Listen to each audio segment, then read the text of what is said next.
Assalomu alaykum taraflar dasturi yana efirda. U qadar voizani hali bu atrofda nariga asr ham bu asr ham ko'rgan yo'q.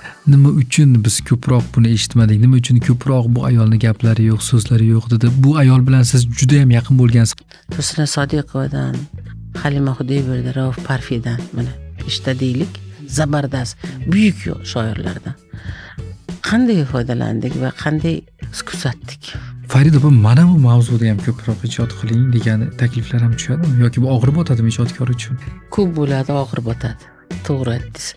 Ko'p bo'ladi. Men otam haqida bir narsalar, bitta hikoya aytib beray, shunga qarab she'r yozib bering deydi. Ana hozir Farida opam she'r yozib o'radi deb qo'yishadi. Aytaman aka, she'r koshki she'rni tanasalaring ekan deyman-da o'shalarga. Assalomu alaykum taraflar dasturi yana efirda. Biz yana siz bilan birgamiz. O'tgan galgi suhbatimizda 2025-yilning so'nggi ijodkorimiz bilan suhbatimiz endi 26-yilda ko'rishamiz degan Farida Afruz bilan. Farida Afruzning YouTube va Instagram sahifalarida yana birgamiz. Siz bu dasturni bemalol Instagram sahifa orqali o'tib YouTube kanallariga ko'rishingiz mumkin bo'ladi. Xush kelibsiz dasturimizga. Xushvaqt bo'ling. Xursandman. Bu yilga o'tdik va hamkorligimiz davom etayotganligi bilan va eng asosiysi taraflar dasturini siz bilan boshlayapman bu yilgisini, 2026-yilgisini. Shundayda, shunday bo'lish kerak. Albatta, va shunday degan edingiz. Yakunladik, endi boshlaymiz. Va shunday degan edingiz. 2026-yil ot yili. Otdagi o'sha shijoat, kuch hammaga o'sha ta'sir qilsin, xuddiki o'sha kuchga to'lishingiz yoki oddiy sog'lom bo'lishingiz degan edingiz. Ijtimoiy tarmoqdagi ijodingiz ham aynan mana shu jonzotdek o'sha tezligi va farosati va kuchi, vafodorligi. Lekin ijod yo'lingizda siz doim mo'tadil va tekis va to'g'ri har doim borsiz. Masalan, ijodingizda, lekin ijtimoiy tarmoqda ishlaringiz, boshqa narsalar ortib, biz chaqirganda yoki buni kelishish, kunini kelishish u qadar oson emas siz bilan. Lekin suhbatlarni birida aytdingizki, o'zim uchun nima qilyapman desangiz javob yo'q, lekin boshqalar uchun yashab o'tish bu qadar oson dedingiz. Kechirasiz, hurmatli, sevimli shoiramiz, o'zingiz uchun bu YouTube kanal va Instagram buni yurg'izmasangiz biz millionlarga javob bera olmayapmiz. Buni yurg'izmasangiz, buni davom ettirmasangiz millionlar tomoshabinlarni savollariga javob yo'q va ularni e'tiroziga sabab bo'layotganligini aytib o'tib ketaylik sizga. To'g'ri. Bo'ynimga olaman. Men ham odamman-da. Shuncha intilaman, bilasizmi? Eng intilgan joyim mana shu joy, mana shu. Lekin vazifalar, boshqalar. Lekin bir narsani bilasizmi? Mahkam bir narsani ushlash kerak o'zi. Hammasiga ulgura olmaysan, baribir hammasini qila olmasligini bilaman, lekin uni burch degan narsa bor, mas'uliyat degan narsa bor-da. Uning uchun ancha ishlardan ozod bo'lishing kerak. Lekin u yoqda ham seni ancha odam qarab turadi, kutib turadi. Xuddi shu kabi maslahating kerak kimgadir. Moddiy yordam kerak kimgadir. Yaqinda bir narsa ko'zim tushdi. Bundan 20 yil avval Vodiy telekanallarining birida ajoyib adibamiz Tursunoy Sodiqovaning bir suhbatidan qisqagina kesilgani bor ekan. 5000 tadan ortiq inson yozgan gapini o'qisangiz, shunchaki men yig'ladim. Siz faryod chekasizda, siz uydan chiqa olmay qolasiz. Nima uchun biz ko'proq buni eshitmadik? Nima uchun ko'proq bu ayolning gaplari yo'q, so'zlari yo'q dedi. Bu ayol bilan siz juda ham yaqin bo'lgansiz hayotda, ijodda. Eng yaqinlaridan birisiz demoqchiman. Aytmoqchi bo'lganim, yaxshi kunlar ko'p oldimizda. Ertaga biz atrofimizdagilar yaxshi gaplarini yozib olishimiz uchun yoki aynan mana shunday siz kabi harakat qilayotgan paytida, ishtiyoqi bor paytida, xohishi bor paytida ushlab o'sha yalinib bo'lsa ham, vaqtini o'sha oraga tiqilib bo'lsa ham iltimos bizga gaplaringizni ayting, so'zlaringizni ayting deydigan davrni boshdan kechirib yoki o'sha davrda boshqa narsalar o'tgandan ko'ra bugun quvonib bir daqiqa bo'lsa ham sizdan foydalanib qolishlik, yaxshi so'zlaringizdan qolishlik. Iltimos, meni o'sha ishlardan chaqirib turing. Shunaqa iltimos degim keladi. Voy, Tursunoy opam aytganingizdek, hozir gapirsangiz hozir yig'lab o'raman. Hech ham foydalanmadik. Yana bilasizmi, asrni adibasi edi, voizi edilar.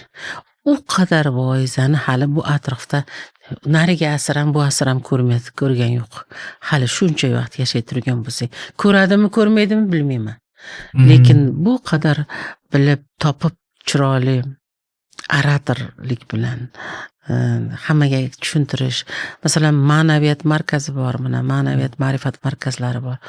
Hammasi bir tarafga aytardimda, opa, hamma yoq bir taraf. Siz bitta kelinga yoki kuyovga aytgan gaplaringizni o'zi bitta kitobingizni o'zi bitta ma'naviyat dasturi deb aytardimda. Keyin bilasizmi, Tursun opam mardona, mard ayol edilar. Hech kimni yomon demasdilar. Hamma yaltillagan ozgina bir ijodda bir go'zal bir ijod qilayotgan odamni doim opang o'rgilsin, opang aylansin sendan deb doim bitta she'ringizni ham tabriklardilar. Gazetada bir joyda chiqib qolsa. Birinchi Afruzni ham birinchi Tursun opam tabriklaganlar menga. Voy Afruzingdan aylanay. Afruz bo'lganingdan aylanay. Sen juda ham yarashibdi-ya. Kim qo'ydi buni? Rauf bo'lmasa Rauf qo'ygan-a dedilar-da. Rauf Parfi qo'ygan. Ana shu tabriklaganlarda, orqasidan keyin Abdulla Orif tabrikladilar. Qarang, kattalar qanaqangi e'tiborli bo'lganlar. Farida dedilar Abdulla akam, Abdulla Orif. Juda taxallus yarashibdi-da dedilar. Lekin meni yana bir lug'atga qarashga majbur qilding dedilar. Keyin Rauf akam shunday desam, juda ham yaxshi, juda to'g'ri. Bilasizmi, taxalluslar mana butun dunyoni ko'ring, hamma taxallus tutadi. Navoiylar, Firog'iylar, Nizomiylar, Yassaviylar hammasi taxallus tutgan. Taxallus sizni otingizga kelayotgan otingiz sizni taningiz va sizni ismingiz bor, shuni qo'rg'oni. Sizni Afruz desa, oldin Afruz, hozir ko'pchilik Farida xonam demaydi, Afruz deyishadi-da. Keyin aytamanki, mayli deyman-da. O'sha qo'rg'on siz to'sadi ko'p narsalardan. Shuning uchun joiz taxallus qo'yish. Endi o'ylab ko'ring, xo'p, alam qilyapti hozir bizga. Erkin akamdan, Abdulla Orifdan, Tursun Sodiqovadan, Halima Xudoyberdi, Rauf Parfidan, mana 5 ta deylik, zabardast, buyuk shoirlardan qanday foydalandik va qanday kuzatdik. Endi hozirchi hamma Usmon Azim 75 ga kirdi. Erkin Azam 75 ga kirdi. Xurshid Davron 75 ga kiryapti. Tasavvur qiling-da, hammamiz 60 dan o'tib 70 dan o'tib ketyapmiz. Qayoqqa ketayotganimizni hamma bilib turibdi. Biz bilan ham yaxshilab hech kim xayrlasha turgan yo'q. Siz aytganingizdek, hamma sharbatini, hamma bir kuch-qudratini namoyish qiladigan suhbatlar qani? Qilish kerak, foydalanib qolish kerak tirikligida. Biz doim tirik odamlarga beparvomizda. Mana shu loqaydligimiz bizni ko'p narsaga olib keladi. Yo'q, o'sha kommentariy yozayotganlar, masalan 5000 ta odam yo undan ko'p odam bo'lsa ham, ular qatorida men bugun yo'qimligimdan xursandman, bilasizmi? Bugun loqaydmasligimdan xursandman. Yaxshi insonlar bilan, ijodkorlar bilan, haqiqiy asl ijodkorlar bilan men bugun do'stman, yaqinman va mana shunday men ro'parasida o'tirib suhbatlarni olganman. Va haqli emasman siz haqingizda qayerdadir intervyu berishga. Mana hozir ham Farida Afruz bilan ko'p suhbat qilgansiz, ular haqida gapiring desa, bu qadar haqli emasman, o'zim haqli deb bilmayman. Men aytaman, 1000 ta chiroyli fazilatidan bir donasi haqida gapirib berishga haqlidirman. Bir donasiga, chunki uni hammasiga to'xtalib unaqa gapirishga meni lug'atimda so'z yo bo'lmasa menda u darajada hali yetarlicha bilim boshqa kamdir yoki o'shanda ham siz o'zingizdan ruxsat olib Farida bu haqingizda shunaqa deyishdi, shunga mana bu jihatingizni gapirmoqchiman deb o'zi bor deysizda. O'zi bor suhbat qil, bir qadam bitta shaxt qilsang yetib borasan, bir qo'ng'iroq qilsang labbay deysanda odam. Mana sizga yosh bo'lsangiz ham sizga havas qilaman, chunki siz hamma narsadan uzilib faqatgina ya'ni o'zingizni yaxshi ko'rgan kasbingizni qilyapsiz-da. Ana shunday bo'lish kerak, uzilish kerak. Bir narsaga erishaman degan odam joni bilan nimanidir 100% hali o'tgan safar suhbatlarimda gaplashganmiz. Har ishda 100% bo'lish kerak. Biz bo'linib parchalanib ketganimizda shunchalikmiz. Bir joyda o'tiribmanda, yoshi bir 18 yoshli qiz bo'lsa kerak. Nimadir dedi, afruz dedi. Afruz menga begona emaslik uchun tez shu qulog'imni olsam, sansirama yoshi katta ayol, u dedi yonidagi o'rtog'ida. Desa, hech sezilmadimda shu Afruz kitobini o'qib, u mendan kattaligini dedi. Bu joy meni juda ham xursand qildi. Qarang, necha yosh bo'lishidan qat'iy nazar siz gapingiz borda, hech qalb qarimas ekan degan. Men o'qisam 36 yoshimda 36 yoshli Afruz bilan o'rtoq bo'lib o'qirkanman. 70 yoshli Afruz o'qirganda, shoirani, ijodkori, bu qalami, qalbi va uni taxallusi 7 yoshdan 70 yosh tengdoshi, sirdoshiga aylanar ekan. Menku mayli, mana shu yoshdaman. Navoiyni ham hozir ham. Navoiyni o'qing, Mashrabni o'qing. Xuddi hozir gaplashib turgandek bo'lasiz. Hamma o'zini topadi. O'sha topsaginada shoir bo'ladi. Shoirliging shunda. Hamma yoshdagi, hamma holatdagi, hamma kayfiyatdagi odamlar o'zini she'rini topsa yaxshi.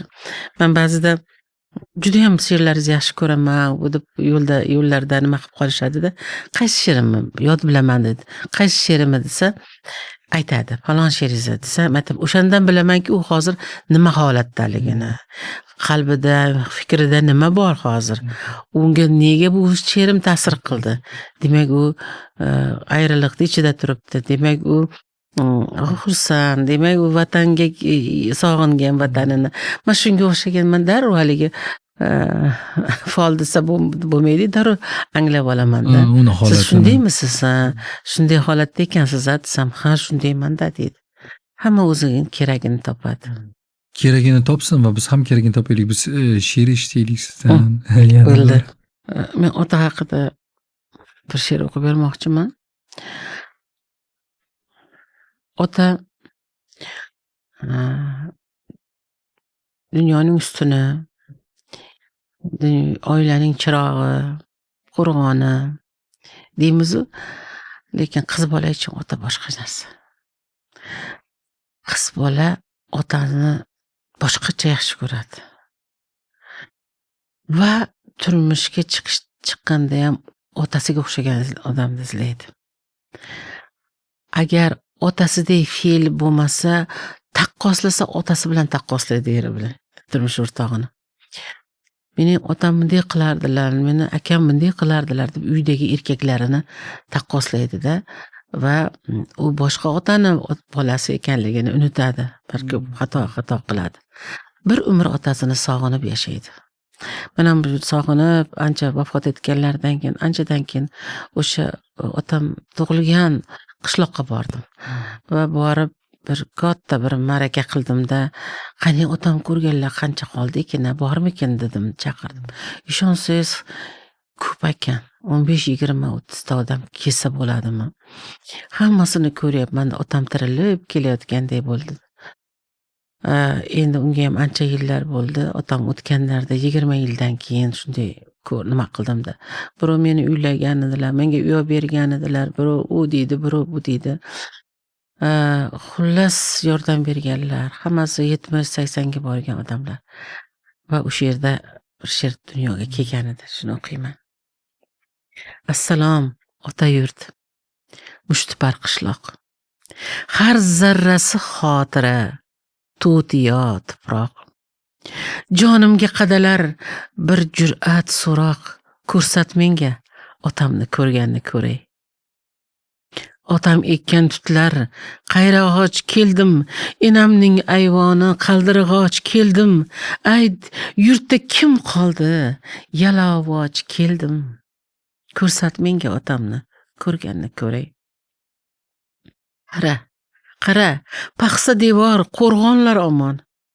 Omonat to'silgan to'g'onlar omon. Hattoki g'iybatlar, yolg'onlar omon. Ko'rsat menga otamni ko'rganni ko'ray. Beri kel, jigarim, qondosh, qorindosh. Otamga o'xsharmi ko'zing yoki qosh? Bir ko'ray, gar yetsa bardosh. Ko'rsat menga otamni ko'rganni ko'ray. Otamdek pahlavon, qalqonim qani? Oriyati tillodan dehqonim qani? Yalang oyoq, yalang to'sh sultonim qani? Ko'rsat menga otamni ko'rganni ko'ray. Faqat dema, voh, tollar kesilgan. Chavandoz, tulporlar, yollar kesilgan. Otang tengi mardlar, chollar kesilgan. Ko'rsat menga otamni ko'rganni ko'ray. Ota-ona davrondir. Surganlar bilgay. Mehr chashmasin ko'zga surtganlar bilgay. Tuproqdan tashqari yurganlar bilgay. Ko'rsat menga otamni ko'rganni ko'ray. Ko'ray, bir ko'ray, jonimni beray, xirmonimni beray, donimni beray, 40 yillik umrimni, shonimni beray. Ko'rsat menga otamni ko'rganni ko'ray. Ajoyib. Keyin ota-onang o'tgandan keyin ota-onangni ko'rgan odamlar ham eng seni to'tiyo, ko'zingga to'tiyoq surkaydigan odamlar bo'lib qolar ekan. Mani bir gapim borda, hozir shuni ko'pchilik tengqurlarimiz tasdiqlayapti. Men ota-onasi borlarga rahmim keladi. Chunki bu ayriliqlardan, bu musibatdan qanday o'tib olarkan, qanday bunga chidarkan degan xayolimda fikr o'tadi. Shuning uchun ham juda ham rahmim keladi. Umrlar uzoq bo'lsin, ko'p yashashga yordam qilsin. She'rlaringizni eshitgandan keyin odam xayollari chalkashib ketib qoladi. O'zi she'riyat shunaqa bo'lsa, ruh olib ketib qoladi o'zi bilan birga, qaysi davrga bo'lsa o'sha davrga qarab olib ketib qoladi. Sizdan so'ralayotgan she'rlar, sizdan xohlayotgan o'sha mavzular ham bormi? Shularga ham quloq soladimi shoiralar, ijodkorlar? Ya'ni Farida opa, mana bu mavzuda ham ko'proq ijod qiling degan takliflar ham tushadimi yoki bu og'ir botadimi ijodkor uchun? Ko'p bo'ladi, og'ir botadi. To'g'ri aytdingiz. Ko'p bo'ladi. Men otam haqida bir narsalar, bitta hikoya aytib beray, shunga qarab she'r yozib bering deydi. Ana hozir Farida opam she'r yozib o'radi deb qo'yishadi. Aytaman aka, she'r koshki edi, she'rni tanisalaring ekan deymanda o'shalarga. Koshki edi. Xohlagan vaqtingda she'r yozsang, xohlagan mavzuda she'r yozsang, yo'q, u ilohiy bir kelmaguncha yozolmaysan. Ba'zida shoir o'zi mujallab ham qo'yaman, ba'zida ana qilaman. Xudo xolsa ilhom kelsa, men she'rimni, chala she'rimni tugatib qo'yaman yoki bir nima deb ham o'ylayman, lekin boshqa narsa keladi. O'sha kelgan oqimda suzib ketalaman holat. Omon qolsam bo'ldi. U sel bo'ladi, sel oqib keladi tepadan. O'shanda u selda, toshqinlarda omon qolishni o'ylayman xolos. Ba'zan kelgan misralardan o'zim hozir yuragim to'xtab qolsa kerak ham deymanda. Shu qadar haligi so'zlar keladi, shu qadar tashbihlar keladiki, shoir o'zi ham o'zini kimman o'zi deb qoladida. Yangi yildagi sizni rejalaringiz rosa qiziq. Bu haqida o'ylab ko'rdingizmi yoki buni bu qadar aytmaysizmi? Bo'ladi-ku, aytish xohlamaydiganlar bor. Kitoblar endi 10 dan balki 20 ga yaqin tillarda tarjima bo'ldi. Kitob haqida, she'r haqida so'rashlik ham to'g'ri emas, chunki so'raymiz va bilib turamiz. Shundoq ham bilib turamiz ketayotgan jarayonni va insonlarda mana kitoblarni olib o'qiyotganlar, undan ta'sirlanayotganligi haqida gapirayotganini ko'rdim. Eng qizig'i, men juda hurmat qiladigan biznesmen aka-ukalar bor, Hasan Husan. Bularni men faqat hisob-kitob bilan ovora bo'lsa kerak deb o'ylardim-da. Shu men o'zim ism tanimayki yoki ularni tanimayki, faqat hisob-kitoblar, biznes qanaqa, shunaqalarda loyihalar shunaqa. Sizni kitobingizda o'sha qatordan ajablanganini va u haqida so'zlarni eshitdimda, juda xursand bo'ldim. Ularning qo'liga yetib borganida. Faqat adabiyotni yaxshi ko'radiganlar emas. Agar qo'pol bo'lsa aytaman, pulni yaxshi ko'radiganlarning qo'lida ham sizning kitoblaringiz. Men ham hayron qoldim. Juda ham yaxshi ko'rar ekanlar, yaxshi bilar ekanlar meni. Keyin kitobni olib borishibdi-da, shogirdlardan bittasi olib borgan ekan. Ular qo'ng'iroq qilib, telefonda gaplashdik. Farida opa, yaxshi ko'raman sizni dedilar, she'rlaringizni yaxshi ko'raman dedi. podkastga chaqirsam kelasizmi, suhbat qilaylik dedilar. Bo'ldi bajonidil dedim. Qani bir yana suhbatga boramiz, yana ham bir-birimizga qalb ochiladi o'sha suhbatda. Mana bir necha yillardan buyon odat qilganman, daftar tutib qo'yganman. Yilning oxirida yangi yilga rejalar tuzaman. Niyatlar qilaman. Nechta tuziladi masalan? Ba'zida 20-30 ta, 60, 70, 80 ta bo'lib ketadi ba'zida. Odamzod ham shunchalik bo'ladimi? Ochko'zlik qilmagin deymanda. Keyin yana bir narsani bildimki, u soni kamaya boshladi. Sizni qo'lingizdan kela oladigan, kuchingiz, qudratingiz yetadigan, har tomonlama imkoniyatingiz bor narsalarni ham orzu qilish kerak ekan. Niyat qilish kerak ekan. Muqaddas kitoblarda aytiladi-da, orzularingizni juda katta qilmang, uni quliga aylanib qolasiz deydi. Shu narsa hikmatlari bilganimdan keyin bo'ladiganlarini. Bilasizmi, keyin mana dekabrda oxirida o'tirib daftarni ochaman. Ishonsangiz bir 70-80%, ba'zi yillarda 90% ham ushalgan bo'ladi. O'sha o'zim konkret bo'lganimdan keyin, o'zimga qarab qila olganimdan keyin o'shalar 90% ga chiqdi. Endi 10% nimaga chiqmadi? O'g'limga Allohim o'g'il farzand bersin deb niyat qilyapman-da. U o'g'limniki-yu, qizim yangi uyga ko'chsin deganman. Birov uchun qilgan niyatlaringiz u keyingi darajali. U duo bo'lishi mumkin, onani duosi, yaxshi niyat bo'lishi mumkin, lekin har kim o'ziga so'rash kerak ekan. O'ziga berilganda, rizq ham o'ziga berilgan. Garchi u farzandingiz bo'lsa ham, farzandim bo'lsa ham, ana shu aytamanki, ularga bog'liq bo'lgan narsalar unchalik, masalan, nevaramni bu yil uylayman dedim. Bu yil uylolmadim. U bo'ldi, bu bo'ldi. Demak, u o'zi so'rash kerak. Men bugun bu yil uylanaman yoki nevaram bor, turmushga beraman dedim. U ham bo'lmadi. Ularni niyati, ular uchun qilmasa kerak ekanda. Hamma vaqt o'zing uchun. Hali o'zingdan ayb topganingdek, o'zingga yuk yuklaganing kabi, mas'uliyatni olganing kabi orzularni ham o'zing uchun qilishing kerak. Men bu yil sog'lom bo'laman deyishing mumkin. O'shanda hamma narsaga erisha olasan deysiz, sog'lom bo'lsang hamma narsaga erisha olasiz. Sog'lomga erishasiz-da. Safarlaringiz haqida ham bu yil gapiraylik. Bu yil siz niyat qilgan mamlakatlar haqida bo'lib qo'y. Yil boshida shu qiziq, chunki juda ko'p safarga chiqadigan sayohatchi ijodkorlardan birisiz. Shunday sayohatni yaxshi ko'raman, bilsangiz. 37 ta mamlakatga boribman. Lekin hali bormaganlarim ko'p.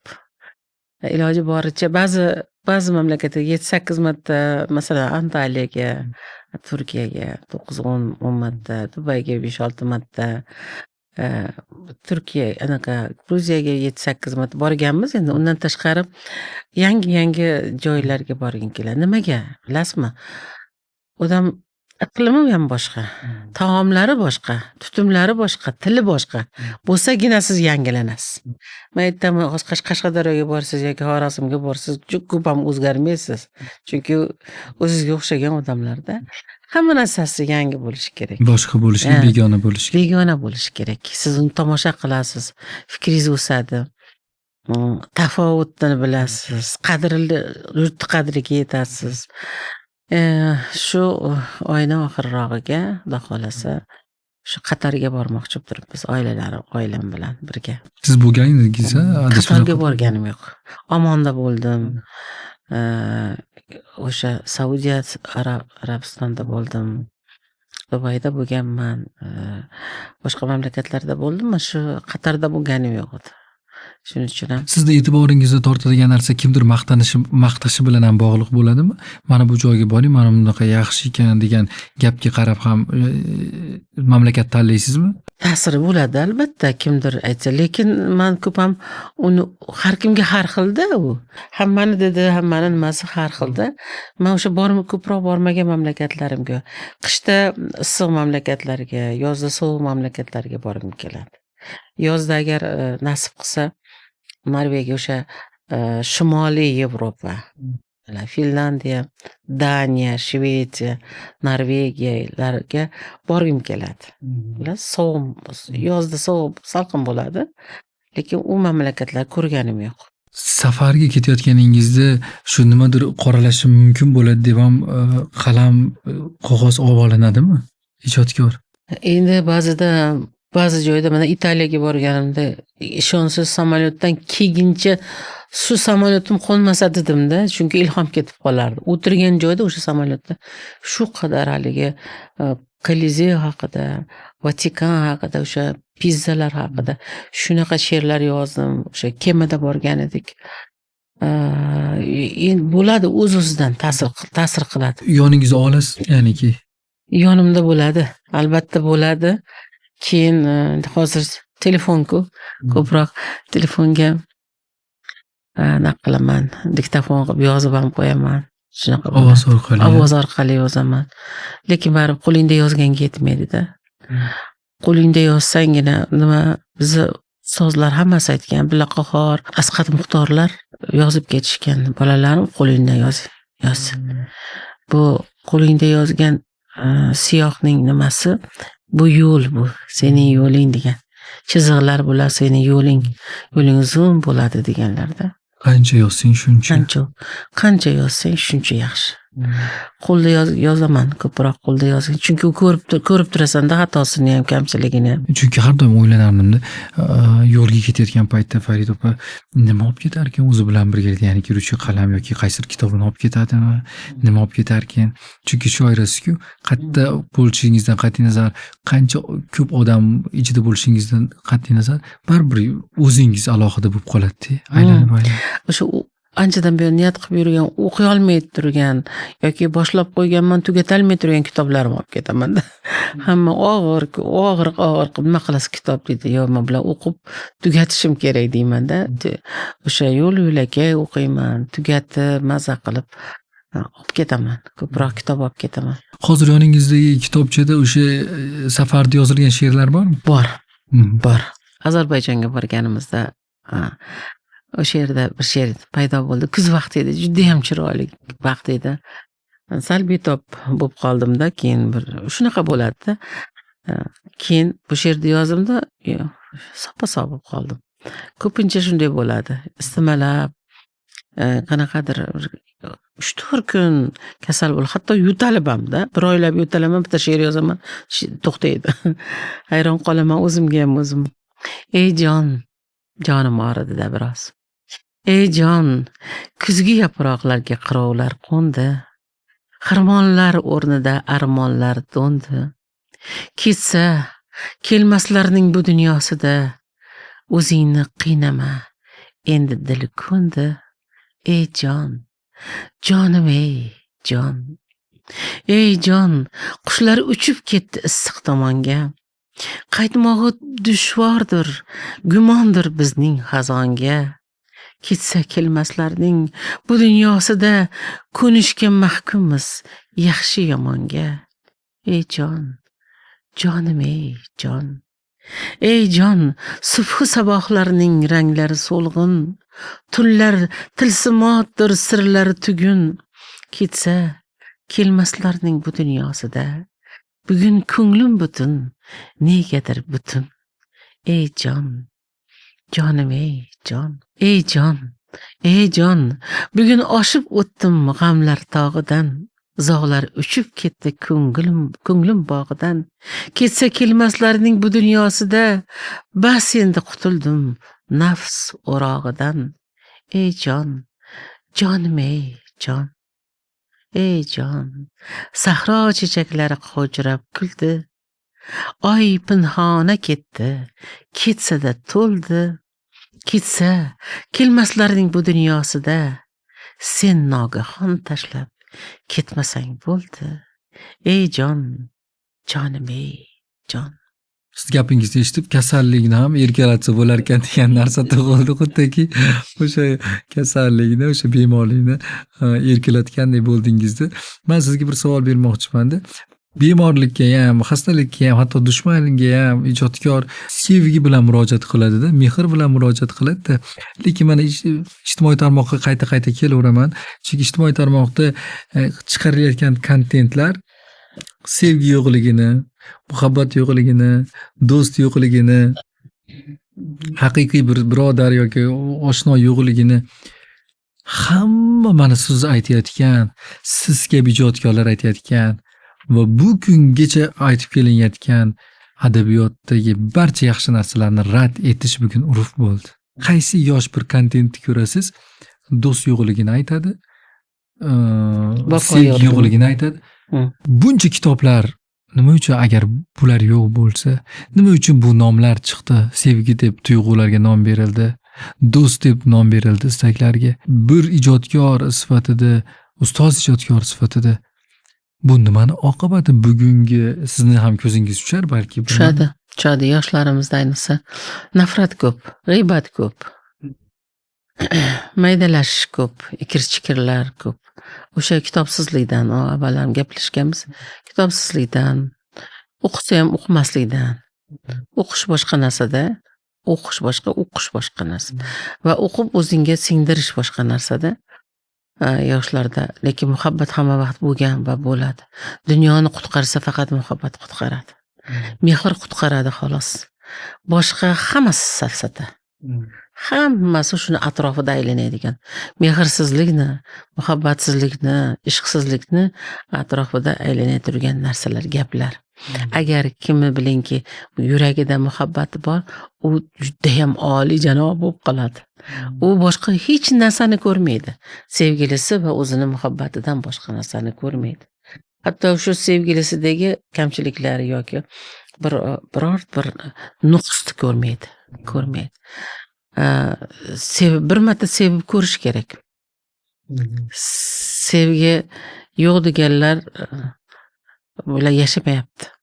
Balki o'sha siz aytayotgandek haqiqiy sevgida yashaydiganlar ko'rsatgisi kelmas. Shuning uchun ham ularni kamroq ko'ramiz. Shuning uchun ham ularga bunaqa haqiqiy sevgi, muhabbatda, bir chiroyli, yaxshi narsalarda yashayotganlar buni maqtanmas, ko'rsatmas. Ko'rinib turadi u. Ko'rsatmasa ham ko'rinib turadi. Oilasi tinchligidan, bolalarining sog'lomligidan, go'zalligidan hamma narsa ko'rinib turadi. Hech hamma narsani yashirishingiz mumkin.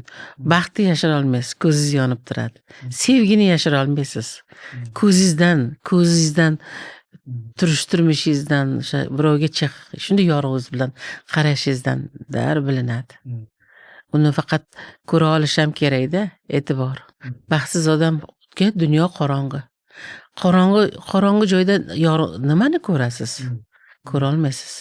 Lekin o'sha muhabbat yorug', agar shu yorug'lik tomon borsa, ko'radi albatta. Aynan mana shu kontentlarga qarshi kontent chiqarmoqchiman. Shuning uchun ham sizdan yana she'r qayta yozib olsam, kontentlar, shunaqa kontent ko'rsam, shunga zarba sifatida shu kontentni yubormoqchiman-da. Sen nima deyapsan mana? Tozarmoq istasang, sevgiga yukun. Tozarmoq istasang, sevgiga yukun. Muhabbat suvini sep kirli dunyonga. Yuzi shuvut kechang mo'ltirab boqar. Ertanga ishonch ber, yetsin oshyonga. Tozarmoq istasang, ishqdan so'ylagin. Toki yonib ketsin vujuding, taning. Qusturlar, unsurlar, nafslaring yonsin. Shaffofga aylansin ko'ngling, vataning. Tozarmoq istasang, kimnidir sevgin. Oshiq bo'l, ma'shuq bo'l, bo'lgin devona. Hirslar lashkarning zavoli shudir. Inqilob yo'li shudir yagona. Tozarmoq istasang, sevishni o'rgan. Bo'ronu to'fonni, oyni, quyoshni, dengiz suvlari ham yuvolmas agar dilingga cho'kkan u nafratni, toshni. Tozarmoq istasang, oddiy yaxshi ko'r. Borini boricha sevgin betahlil. Bu dunyo beishqni aylar-ku abgor. Ajab, u dunyo ham etmasmish qabul. U dunyoda so'roqlardan eng birinchisi kimnidir sevdingmi derkan. sen masjid qurdingmi, ibodatlaring albatta so'ralar boshqa. Lekin birinchi savol shunday bo'larki, sen kimdir sevdingmi? Arablarda bir maqol borda, aytadiki, do'sti yo'qni o'ldir deydi. Demak, do'stga muhabbating bor. Muhabbati yo'q odam Allohni sevishni ham bilmaydi-da. Odamni sevishni, yoningdagi odamingni, onangni, otangni, senga umr bergan, hayot berganligi, jonini bag'ishida qilganlarni sevolmasang, Allohni sevasanmi? Kimni sevasan? Sevgi tuyg'usi odamdan boshlanadi. Allohga bo'lgan muhabbat odamdan boshlanadi. Ba'zilar Allohni sevsam bo'ldi deydi-da. Sevish kerak. Alloh so'rar ekanda. Meni bandamdi. Demak, meni bitta bo'lagimni, meni bandimni ham sevdingmi derkan. Yana yaqinda bitta juda go'zal narsani eshitib qoldimda, bir ulamo aytdi. Alloh kimnidir yaxshi qaysidir fe'lingga, siz qilgan bir chiroyli bir fe'lingizga Hazrat Jabroil chaqirib, mana shu bandamni juda ham yaxshi ko'ryapman. Nihoyatda bir go'zal ish qildi hozir. Sen ham yaxshi ko'rdir ekan. Keyin Jabroil butun farishtalarni chaqirib, "Ey farishtalar, falonchini sizlar ham yaxshi ko'ringlar. Men yaxshi ko'ryapman. Alloh yaxshi ko'ryapti" derkan. Keyin farishtalar hamma odamlarni qulog'iga aytib chiqar ekan. Mana shuni yaxshi ko'rgin, shuni Alloh yaxshi ko'ryapti, Jabroil yaxshi ko'ryapti, biz yaxshi ko'ryapmiz va sen ham yaxshi ko'r. Demak, sevgan odam o'zidan o'zi sevmas ekanda, u o'zagini qarang qayerdan kelyapti. Allohim va Jabroil va farishtalar yaxshi ko'rar ekan.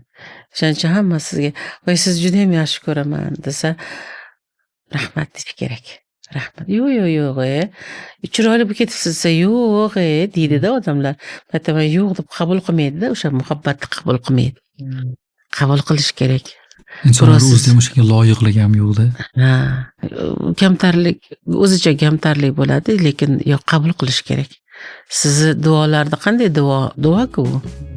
Siz yaxshi ko'raman deyish juda eng katta duo. Eng go'zal duo.